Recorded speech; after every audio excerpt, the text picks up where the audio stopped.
Welcome back, it's G West. Today, we're tackling a topic that's reshaping global travel countries slamming their doors shut to Americans. Imagine booking your dream trip, only to find out you're not welcome. This is becoming reality for more and more US travelers. We're breaking down 7 countries now banning Americans, and why this trend is accelerating into 2025. This isn't just about tourism, it's about shifting alliances, deepening tensions, and America's changing image worldwide. We'll look at the real reasons behind these bans, from political fallout to security fears. The American passport isn't the golden ticket it once was, and understanding why is more important than ever. Let's dive in.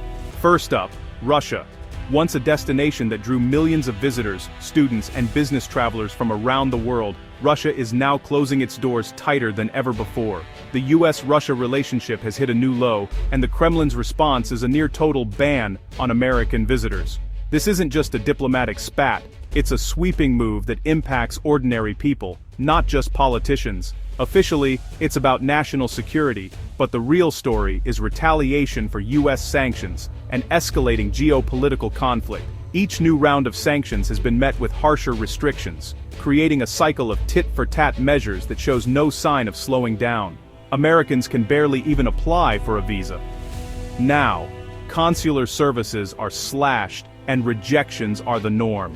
Even those with family ties or urgent reasons to visit are finding the doors firmly shut. This isn't just about tourists. The impact ripples out to every sector. Travel agencies are shuttered, flights are canceled, and the once bustling tourist hotspots now stand eerily quiet. Academics, journalists, and business people are all cut off, severing decades of cultural and intellectual exchange. International conferences, student exchanges, and joint ventures have ground to a halt, leaving a void that may take years to fill. The message from Moscow is clear: Americans are not welcome, and any change depends on a dramatic US policy shift, unlikely anytime soon. Russian officials have doubled down, insisting that the restrictions are necessary for national security and sovereignty. The few Americans left in Russia face suspicion and scrutiny, with many choosing to leave. Those who remain must navigate a climate of uncertainty, where even routine activities can draw unwanted attention. Travel between the US and Russia has always mirrored their political climate. Now, it's a return to Cold War isolation. The sense of separation is palpable, echoing a time when borders were barriers, not gateways. The new Iron Curtain is real, and for Americans, Russia is now a closed chapter. The symbolic divide has become a physical reality, with policies that make crossing nearly impossible. Looking ahead, restrictions may tighten further, possibly targeting dual citizens or those linked to undesirable organizations.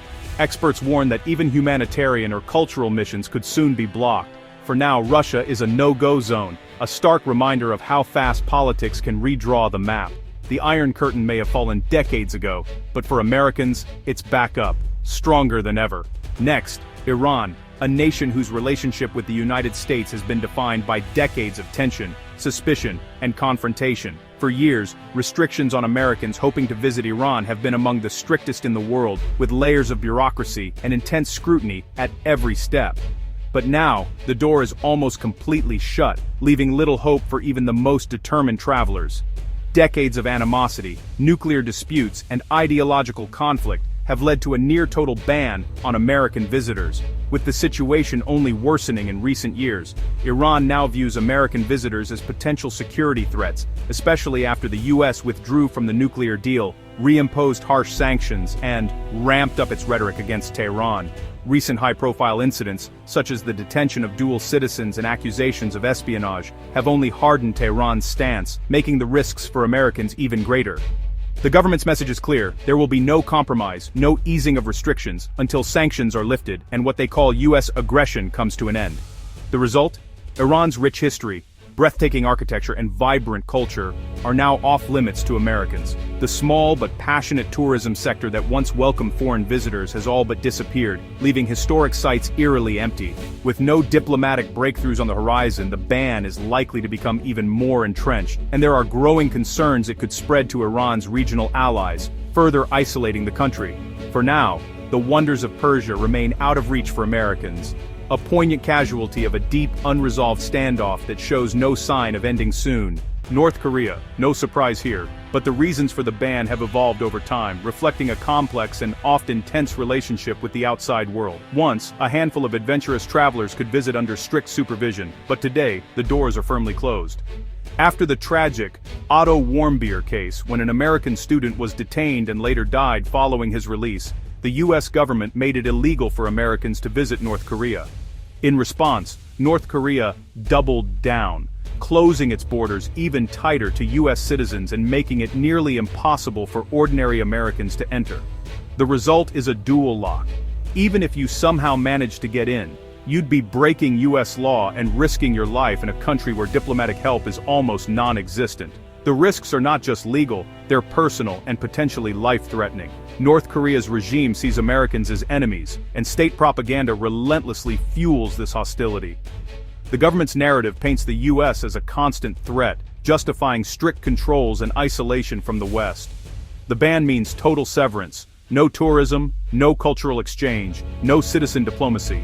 The few glimpses outsiders get are through tightly controlled state media or rare, highly supervised visits. Only rare exceptions are made for officials or journalists with special permission, and even then their movements are closely monitored. These visits are the exception, not the rule, and offer only a narrow window into the country.